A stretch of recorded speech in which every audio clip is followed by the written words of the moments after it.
Thomas, John 20. John 20, worshipped him as Yahweh. Does it say that worship him as Yahweh? Where? Does it say that? The word is kurios, which is used in the Septuagint, is the same word as Lord, which is they use for Yahweh. But this word Lord is used for Abraham as well. That word in the Septuagint, kurios, is used for Yahweh. May I read it? In fact, I have it here, John 20. Jesus came and stood among them, peace be with you. Then he said to Thomas, put your finger here in my side, reach out your hand and put it in my side, stop doubting and believe. Thomas said to him, my Lord and my God. Amen. Then Jesus told him, because you have seen me, you have believed. Blessed are those who have not seen me and yet have believed. Jesus did not rebuke him. Yes. As Paul rebuked people when they tried No, you. He just chided him for not believing earlier. Right. What is your name, by the way, my son? Peter Hammond. Peter Hammond. Peter, now, when you leave this place, you go to the special branch, for example, and you tell them, he says, you know, this Deedat fellow, right in the center of the town, he's running a communist den. You know? Right? We don't believe that, of course. No, let's say you go and did such a dastardly thing. For what I'm trying to do, I'm trying to share with you my thoughts, you see, and my hospitality, whatever it is there. But now you go along and report us. So these guys are, you know, there's a communist conspiracy going on from here, and they're going to upset the government, all that kind of thing. It seems to be a deviation from the point. No, I'm coming to the point. I see. So they come along, they search my offices and go through. So what's wrong with you, man? So many years we are doing this job, you know, you never did this before. So you had these guys from North Coast. I say, yeah. He said, there was that Peter Hammond, you know, the leader of the group. I said, yeah. He said, he came and told us, man. I said, yes. Terrible. Now, next time you come along with a big, broad, smiling face with the Cheshire cat smile, you know. Mr. Deedat.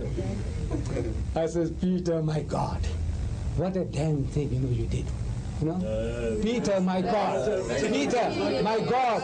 You know, what a bloody hypocrite you are, showing me such nice, smiling, broad face, and you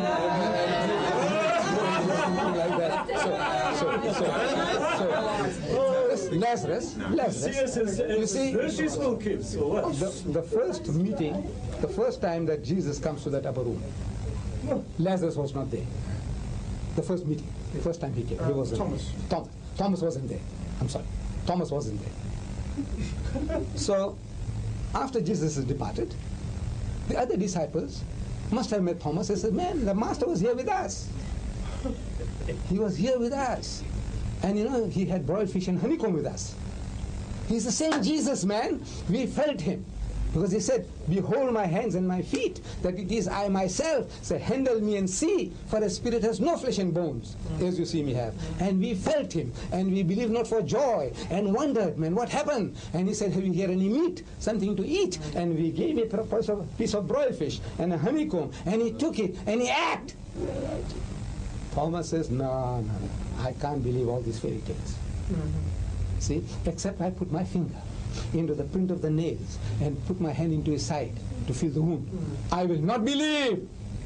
What will you not believe? That is the same Jesus. If they had told him we saw seen a ghost of Jesus, he would have believed. But they said, no, it's not a ghost, man, it's the same Jesus. You know, flesh and blood, eating broiled fish and honeycomb. So to verify that, he said, I must do this, put my finger into the print of the nails and put my hand into his side, and otherwise I will not believe. 8 days later, 8 days after this. In the meantime, the other disciple must have just met Jesus, you know, your friend Thomas. That guy, he wants to do this, and he wants to do that, to verify. So 8 days later, Jesus comes in, again in that upper room, and he finds Thomas, and says, Thomas, come on, put your finger and see, put your hand into my side, and don't be faithless.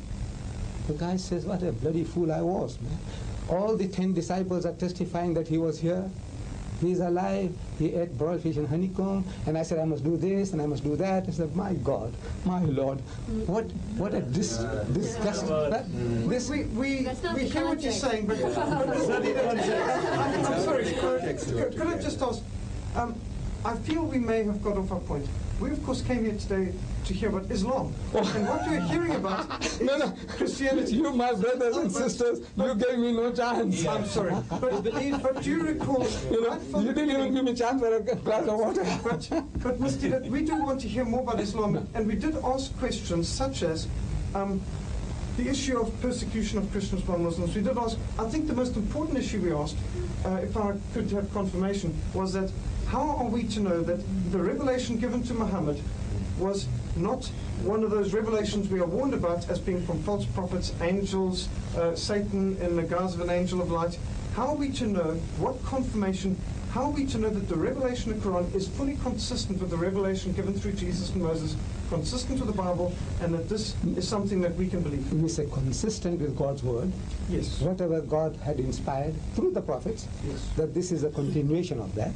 This is what This is we're a interested continuation in. of that. So, if you don't mind, is this right? We should go back to this. I think this is what you're interested in. You see, we Muslims say that Muhammad is the fulfillment of the teachings of Moses and Jesus. It's the same religion. To me, what you call Judaism and what you call Christianity and what we call Islam, we say that these are not three different religions. We say it is the same religion on different levels. It's the one religion on different levels, like the teaching given through Moses. In the Sinai desert, they had just come out of the Egyptian bondage, and God wanted to give them a law that would give them quick justice, an eye for an eye and a tooth for a tooth. There was no time for lengthy litigations or putting a man in prison. An antisocial character, an adulterer, stone him to death. Get rid of the guy and move on. There's work to be done. There's no sense in leaving the man in the desert to die of hunger and thirst. It was more merciful to kill him, and he will also become an object lesson for others. So that was the philosophy behind the law that was given to Moses. An eye for an eye and a tooth for a tooth. Beautiful law. A Jesus or a Muhammad could not have done anything better in the desert for the Jews. If instead of the word Moses, Jesus was there, he would have given the same law. Instead of Jesus or Moses, Muhammad was there, he would have given the same law. Eye for an eye, tooth for a tooth. No difference. The law was not summed up in those words. It was, thou shalt have no other gods before me, not to make idols, on the Sabbath. All except. But I said, if Jesus or Muhammad couldn't have done anything better. It was God's law. God's law for the needs of the people of the time. We think this was perfect. This was a perfect teaching for the needs. But laws have a tendency to change the characters of people over a period of time. Like we are living in this color-conscious country. Or Hitlerite Germany. You know, one of the most cultured nations in Europe. They incinerated 6 million Jews. So it is said. 6 million Jews. As a kind of nation like that, the land of Goethe and Beethoven, and this cultured nation among the Europeans, do such a thing like that? Impossible. I says, no, through brainwashing, it's possible. You know, you brainwash a nation over a period, so these are parasites, these are Jews, these are Christ killers. Shh. The people have worked and say, well, even if you feel it's wrong, we say, well, they deserve it, man. You mean like Saddam Hussein and the Kurds and the Shiites? Right. Same. You can be programmed. In South Africa, for 300 years, we had apartheid, racism. Not in Natal we didn't. Not in Natal we didn't. How? I said, look, I suffered it here. For 60 years I'm suffering this apartheid of yours. I don't think you've suffered so badly. That's not for you to judge. You have no right to say how I feel. You know, that's one little pinprick how I felt, you have no right to judge. You have no right. But to say, let's... But I've been in prison, have you? I beg pardon? I've spent time in prison, have you? I said, you have no right to judge how I feel. So, this color-conscious country of ours, I have had occasion of inviting dozens of whites, learned people, businessmen to my home for chat and food. Whatever I have, I offer. And they all enjoy my food. My food, our food, is the Muslim what we cook. The white man enjoys it, the colored enjoys it, the African enjoys it, everybody hogs it. They love our food. See? And they profuse in their thanks. When they go, they enjoy the chat and they enjoy the food. But no white man has ever invited me to his home in 40 years for a cup of tea. Yet, no white man has. But they meet me in the street subsequently, and they say, Mr. Deedat, how's the missus? She's fine. Convey my regards to her, all that they do.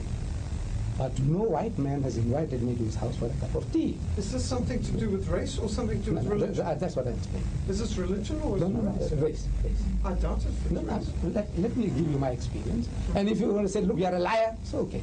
You have a right to say that. So I said, no white man has.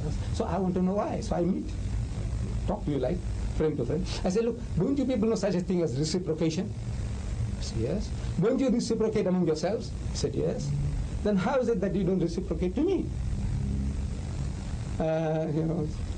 Maybe he never thought of it. No. What happens is this, that the white man, he is programmed in this color-conscious country. Everything is color, color, color. So now he invites me to Durban North, his elite home in Durban North. And I go there one Sunday morning with my family. And my wife, of course, she wears our own attire, and I have got this funny headgear and this beard of mine. I go along, walking down the streets, looking for number 10 Downing Street, and I found it. And there are people walking in the garden. They say, what this bloody coolie doing around here? In this elite Durban North area. The back, they say, what this bloody coolie doing around here? With his gang of, this Oriental woman. Right. I go knock at the door, and Mrs. Smith, she opens the door with a smiling face. She opens the door, and she welcomes me in. Right. But now, tongues begin to wag. He said, look, half an hour, 15 minutes gone, and these coolies have gone into the house. What are they doing? What are these Mrs. Smith people? What are they running? Has she been or what? So at the back of the mind, the white man is terrified about his environment. But Mr. Deedat, are you not an unusual individual? You have a particular mission in life, which may mean that you have if you are a hypocrite, you enjoyed my food, you say.